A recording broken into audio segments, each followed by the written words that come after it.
নমস্কার, আমি ঋষিকেশ দেবগুপ্ত অফিসিয়াল আপনাদেরকে স্বাগত। পরিস্থিতি খুব একটা ভালো নেই। যেই জল একটু বেড়েছে, বিপদসীমার কাছাকাছি বা সামান্য উপর দিয়ে যাওয়া শুরু করেছে, গোটা দেশব্যাপী বিজেপির সংগঠনের যে ফাটলগুলো সেগুলো আস্তে আস্তে আরো বড় হচ্ছে। যখন তখন ভেঙে যেতে পারে। পরিস্থিতি এবং লক্ষণ দুটোর একটিও ভালো নেই। এবং এটা বড় কষ্টের। নিজের তৈরি একটি সাম্রাজ্য নিজের চোখের সামনে আস্তে আস্তে তিলে তিলে শেষ হয়ে যাচ্ছে, ধ্বংস হয়ে যাচ্ছে বা শেষের পথে এগিয়ে চলেছে। এটা স্বচক্ষে সাক্ষী থাকা খুব কষ্টের। নরেন্দ্র মোদী, অমিত শাহর অবস্থা অনেকটা সেরকমই। হঠাৎ করে গোটা দেশের রাজনীতি তোলপাড় হয়ে গেল একটি কথাতে, যে যোগী আদিত্যনাথকে বলির পাঠা করা হতে পারে। উত্তরপ্রদেশে 2024-এর যে লোকসভার ফলাফল বেরিয়েছে, তাতে দেখা গেল 2019-এ যে বিজেপি ছিল 62, সেটা 33-এ এসে দাঁড়ালো। উল্টে সমাজবাদী পার্টি 37টা হয়ে গেছে। এ যাবৎকালে তাদের সেরা রেজাল্ট গুলোর মধ্যে একটা। রিভিউ কমিটি বসলো, গোটা দেশব্যাপী এই রিভিউ কমিটি বসেছে, বিভিন্ন জায়গায় তদন্ত হচ্ছে, চুলচেরা বিশ্লেষণ হচ্ছে কেন খারাপ হলো। কিন্তু কেন খারাপ হলো তার যে বেশিরভাগ লক্ষণ বেরিয়ে এসেছে, সেগুলো দিক নির্দেশ একটি বা দুটি মানুষের দিকেই করছে। কিন্তু কার গলায় কটা মাথা রয়েছে যে সে সম্পর্কে বলে, বা কার এত বড় ধৃষ্টতা তাকে বলে যে আপনি মূল সমস্যার কেন্দ্রবিন্দু। যোগী আদিত্যনাথ মুখ ফসকে বলে ফেলেছিল। সে বলেছিল অতিরিক্ত আত্মবিশ্বাসী কাল হয়েছে, হাতে ঘা লেগেছে রাজার। কি করে সাহস হয় তোমার, একটি রাজ্যের মুখ্যমন্ত্রী হওয়ার পরে তুমি দেশের সর্বাধিনায়ককে নিয়ে বলছো, তাও আবার পরোক্ষভাবে। যোগী আদিত্যনাথ সহজ সরলভাবে নির্দিষ্ট দৃষ্টিভঙ্গিতে বা নির্দিষ্ট লক্ষ্যবস্তুকে স্থির করেই সে কথাগুলো বলেছে। সে তার মতো করেই বলেছে যে অতিরিক্ত আত্মবিশ্বাসী কাল হয়েছে। কেনই বা বলবে না?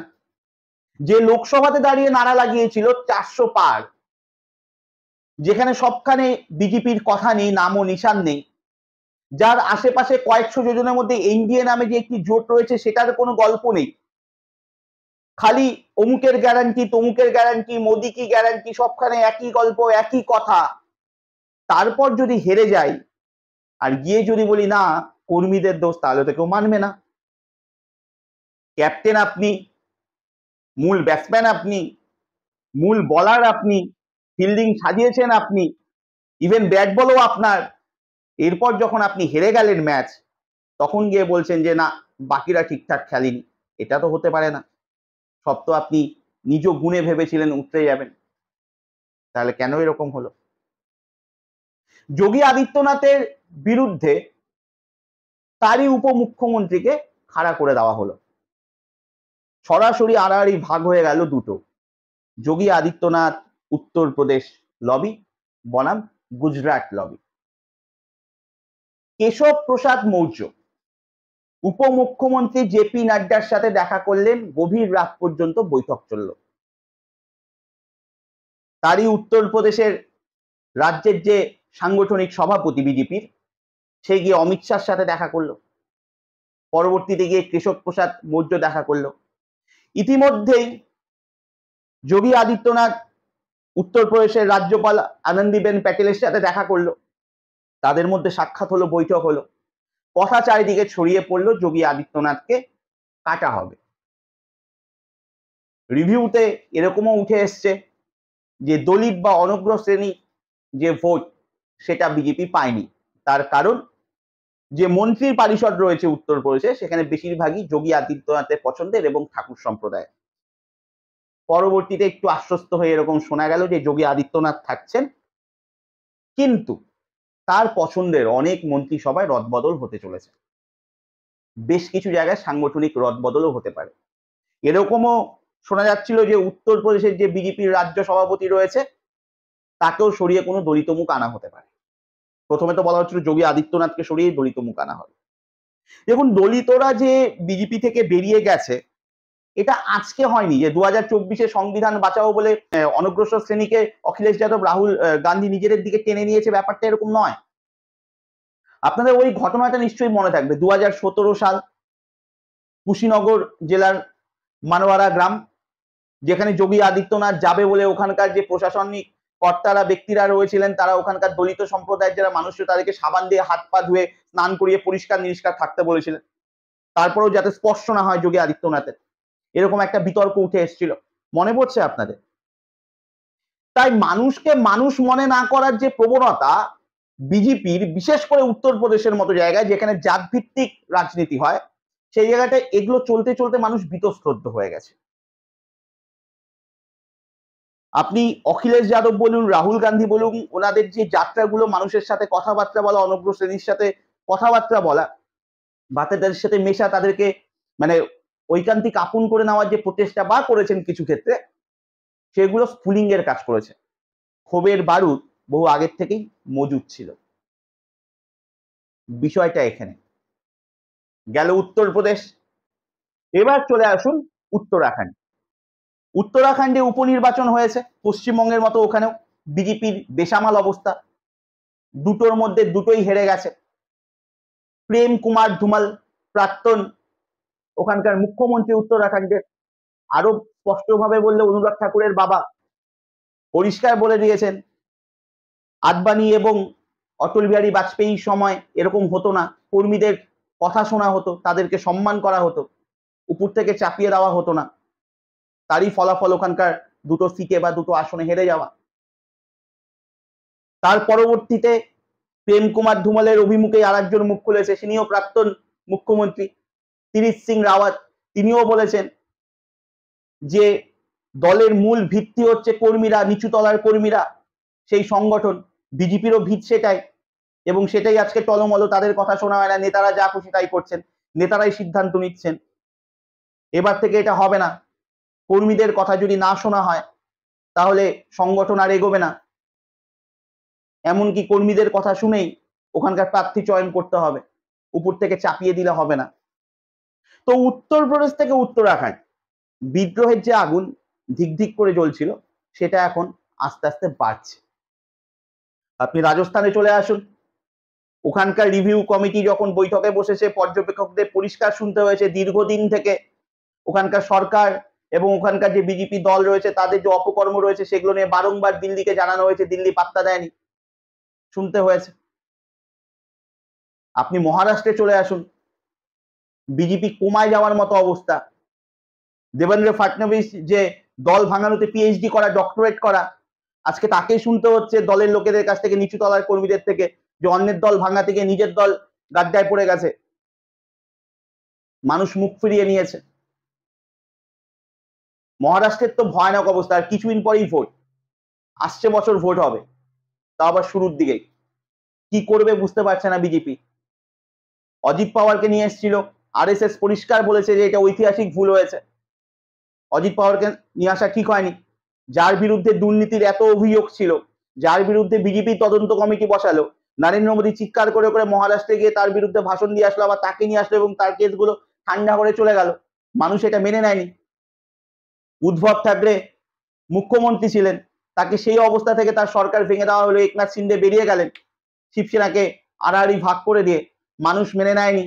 আমি আপনাদেরকে আমার এর আগে একবার লোকসভায় যে নির্বাচনের ফলাফল ভিত্তিক যে বিশ্লেষণগুলো করেছিলাম ওই ভিডিওতে একবার বলেছিলাম যে মহারাষ্ট্রের মানুষ গদ্দারদেরকে কখনো বা বিশ্বাসঘাতকদেরকে কখনো ক্ষমা করে না, ওটা ছত্রপতি শিবাজির দেশ। তাই হয়েছে। পরিস্থিতি এখন যা রয়েছে, একনাথ শিন্দে বলুন, অজিত পাওয়ার বলুন, দেবেন্দ্র ফাডনবিস বলুন, মহারাষ্ট্রের প্রতিটা ঘরে ঘরে, প্রতিটা বাড়িতে গিয়ে প্রতিটা মানুষের যদি পায়ে ধরেও ক্ষমা চায় তাও মানুষ ক্ষমা করবে নাকি সন্দেহ রয়েছে, যে কাণ্ড তারা করেছে। দল ভাঙানোর বাজারে সব থেকে বেশি বলি তারাই লাগিয়েছেন, এমন দল বানিয়েছেন প্রত্যেকে ফ্লপ, প্রত্যেকে যাচ্ছেন, ব্যাট করছে, আউট হচ্ছেন, গোল্ডেন ডাক নিয়ে প্যাভিলিয়নে ফিরে আসছে। পরিস্থিতি এই জায়গায় দাঁড়িয়ে গেছে। মহারাষ্ট্রের ভয়ানক অবস্থা, মহারাষ্ট্রে চোখের সামনে দেখতে পাচ্ছে নরেন্দ্র মোদী, অমিত শাহ, কিছু করার নেই, খেলা পুরোপুরি হাতের বাইরে চলে গেছে। এখন কিছু ফাউল করা যেতে পারে ওই কেন্দ্রীয় এজেন্সিকে নিয়ে এসে, তাছাড়া এর বাইরে আর কোনো জায়গা নেই। তাতেও কি হবে মুশকিল আছে, এমন একটা পরিস্থিতি আছে কেন্দ্রীয় এজেন্সিকে বেশি ব্যবহার করবে মানুষ, আরো খেপে যাবে। অন্তত মহারাষ্ট্রের মতো জায়গায় তাই পরিস্থিতি হয়ে আছে। আপনি বিহারে চলে আসুন, যত হারে ব্রিজ ভাঙছে অত হারে তো বিজেপিতে মানুষও যোগদান করেনি। নীতিশ কুমার পাল্লি ইঞ্জিনিয়ারের পায়ে ধরছে যে বাবা এবার রক্ষা করো। বিজেপি গিলবে না ঢালবে এটা বুঝতে পারছে না বিহারে। বাংলার কথা ছেড়ে দিন, সুকান্ত মজুমদার তো বরং সব থেকে ভদ্র এবং শান্ত মতো বলেছেন, সুললিত ভাষায় বলেছেন যে সংগঠনকে মজবুত করতে হবে। নরেন্দ্র মোদী আসবে ম্যাজিক করবে আমরা জিতে যাবো, এটা হবে না। কেন্দ্রীয় এজেন্সিকে ব্যবহার করবো, অমুককে ঢুকিয়ে দিব জেল, তাহলে আমরা জিতে যাবো, এরকম হবে না। তাহলে বীরভূমে তো অনুব্রত মন্ডল জেলে ছিল, তাহলে আমরা কেন জিতলাম না? উনি যথেষ্ট ভালো বলেছেন, সংগঠিত ভাবেই বলেছেন, সুললিত ভাষাই বলেছেন। কিন্তু পরিস্থিতি বা লক্ষণ কিন্তু বিজেপির ভালো নয়। আর এরপর যদি গোদের উপর বিষ ফোঁড়ার ডিলিমিটেশন, যেটা 2021-এ হয়েছিল এবং তারপর স্থগিত ছিল যে 25 বছর পর হবে, সেক্ষেত্রে 2026-এ হওয়ার কথা। এবার 2026-এ যদি ডিলিমিটেশন হয় তাহলে যা দেখা যাচ্ছে সেখানে দক্ষিণ ভারত এবং পশ্চিম ভারতে আসন কমে যাবে।